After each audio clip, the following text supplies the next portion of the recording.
ಗಾಂಧಿ ಬದುಕೆ ಒಂದು ಸಂದೇಶ. ಡಾಕ್ಟರ್ ಬಸವರಾಜ್ ಕುಡಗುಂಟಿ. ಒಮ್ಮೆ ಸಬರ್ಮತಿ ಆಶ್ರಮಕ್ಕೆ ಗಣ್ಯರು ಬಂದಾಗ ಅವರನ್ನ 5 ನಿಮಿಷ ಕಾಯಿರಿ ಎಂದು ಗಾಂಧೀಜಿ ಹೇಳಿದ್ರು.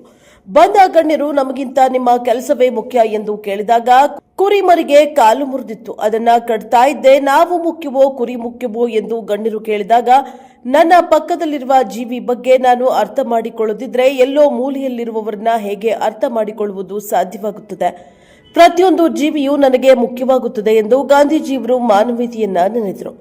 ಪಟ್ಟಣದ ದೇವನಾಂಪ್ರಿಯ ಅಶೋಕ ಸರ್ಕಾರಿ ಪ್ರಥಮ ದರ್ಜೆ ಕಾಲೇಜು ಗಾಂಧಿ ಸ್ಮಾರಕ ನಿಧಿ ಬೆಂಗಳೂರು ಹಾಗೂ ಐಕ್ಯೂಎಸಿ ಸಂಯುಕ್ತಾಶ್ರಯದಲ್ಲಿ ಮಹಾತ್ಮ ಗಾಂಧೀಜಿ ವಿಚಾರಗಳು, ಪ್ರಭಾವ ಮತ್ತು ಜಾಗತಿಕ ಪ್ರಸ್ತುತತೆ ಕುರಿತು ಒಂದು ದಿನದ ರಾಷ್ಟ್ರೀಯ ಸಮ್ಮೇಳನ ಉದ್ಘಾಟಿಸಿ ಕಲಬುರಗಿಯ ಕೇಂದ್ರೀಯ ವಿಶ್ವವಿದ್ಯಾಲಯ ಪ್ರಾಧ್ಯಾಪಕ ಡಾಕ್ಟರ್ ಬಸವರಾಜ ಗೊಡಗುಂಟಿ ಹೇಳಿದರು.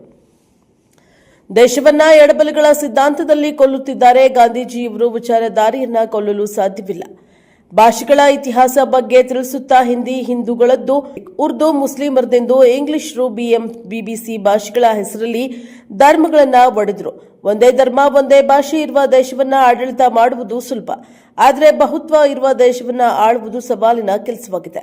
ಗಾಂಧೀಜಿಯವರು ಭಾರತ ಪಾಕಿಸ್ತಾನದ ವಿಭಜನೆ ಖಂಡಿಸಿದ್ರು. ಪುನಃ ಒಪ್ಪಂದ ಮಾಡಿಕೊಂಡ್ರು ಎಂಬ ಕೆಲವೇ ತಪ್ಪುಗಳನ್ನ ಇಟ್ಟು ಅವರು ನೂರಾರು ಒಳ್ಳೆಯ ವಿಚಾರಧಾರೆಗಳನ್ನ ಬಿಸಾಕಬೇಕೆ ಎಂದು ಪ್ರಶ್ನಿಸಿದ್ದಾರೆ. ಜೀವನದಲ್ಲಿ ಪ್ರತಿ ಮನುಷ್ಯನು ತಪ್ಪು ಮಾಡ್ತಾನೆ. ಅದು ಆಯಾ ಕಾಲಮಾನಕ್ಕೆ ಸಂಬಂಧಿಸಿದ ವಿಚಾರವಾಗಿದ್ದು ಗತಕಾಲವನ್ನ ವರ್ತಮಾನದಲ್ಲಿ ಕುಳಿತು ವಿಶ್ಲೇಷಿಸಬಾರದು ಎಂದು ತಿಳಿಸಿದರು. ಆಗಿರುವ ಘಟನೆಗಿಂತ ಭವಿಷ್ಯ ರೂಪಿಸುವುದು ಮುಖ್ಯವಾಗುತ್ತದೆ. ಗಾಂಧೀಜಿಯವರನ್ನ ಬಿಟ್ಟು ದೇಶದಲ್ಲಿ ಮಾತನಾಡುವುದು ಕಷ್ಟ. ಸೌಂದರ್ಯ ವಸ್ತುವಿನಲ್ಲಿ ಇಲ್ಲ, ನೋಡುವ ಕಣ್ಣುಗಳಲ್ಲಿದೆ. ಬದಲಾವಣೆಯೇ ಬದುಕು. ಬದಲಾವಣೆಯಾಗದಿದ್ರೆ ಬದುಕಿದ್ರೂ ಸತ್ತಂತೆ ಎಂದು ತಿಳಿಸಿದರು. ಇನ್ನೋರ್ವ ಸಂಪನ್ಮೂಲ ವ್ಯಕ್ತಿಗಳಾದ ಡಾಕ್ಟರ್ ಅಬಿದಾ ಬೇಗಂ ಅಕ್ಷರವರಿಗಿಂತಲೂ ವಿದ್ಯಾವಂತರಿಗೂ ವ್ಯತ್ಯಾಸವಿದೆ.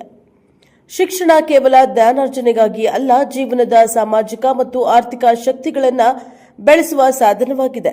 ಸ್ವತಂತ್ರವಾಗಿ ಬದುಕುವುದು ಶಿಕ್ಷಣವನ್ನು ಕಲಿಸುತ್ತದೆ ಎಂದು ಹೇಳಿದರು. ಇನ್ನು ಸಮಾರೋಪ ಭಾಷಣದಲ್ಲಿ ಮಹಾಂತೇಶ ಮಸ್ಕಿ ಮಾತನಾಡಿದರು. ಕಾರ್ಯಕ್ರಮದ ಅಧ್ಯಕ್ಷತೆಯನ್ನ ಡಾಕ್ಟರ್ ಮಹಾಂತಗೌಡ ಪಾಟೀಲ್ ವಹಿಸಿದ್ರು. ವಾಸ್ತವಿಕ ನುಡಿಗಳನ್ನ ಶ್ರೀಮತಿ ಆಶಾ ವ್ಯಕ್ತಪಡಿಸಿದ್ರೆ ಡಾಕ್ಟರ್ ಬಸವರಾಜ್ ತಡಕಲ್ ರವರು ಸ್ವಾಗತವನ್ನ ಮಾಡಿದ್ರು.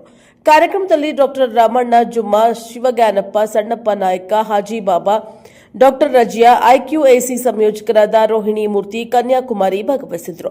ಅತಿಥಿ ಉಪನ್ಯಾಸಕರ ಪರವಾಗಿ ಅಧ್ಯಕ್ಷರಾದ ಡಾಕ್ಟರ್ ವಿರುಪನಗೌಡ ಭಾಗವಹಿಸಿದ್ರು. ವಿವಿಧ ಕಾಲೇಜುಗಳ ಸಂಶೋಧನಾ ವಿದ್ಯಾರ್ಥಿಗಳು, ಪ್ರಾಧ್ಯಾಪಕರು ಹಾಗೂ ವಿದ್ಯಾರ್ಥಿನಿಯರು ಭಾಗವಹಿಸಿ ಕಾರ್ಯಕ್ರಮವನ್ನು ಯಶಸ್ವಿಗೊಳಿಸಿದ್ದಾರೆ. ಬ್ಯೂರೋ ರಿಪೋರ್ಟ್ ವಿರೂಪಾಕ್ಷಯ್ಯ, ಸ್ವಾಮಿ ಸಾಲಿಮಠ, ಅಂತರ್ಗಂಗೆ, ಪ್ರಜಾಪವ ನ್ಯೂಸ್, ಮಸ್ಕಿ.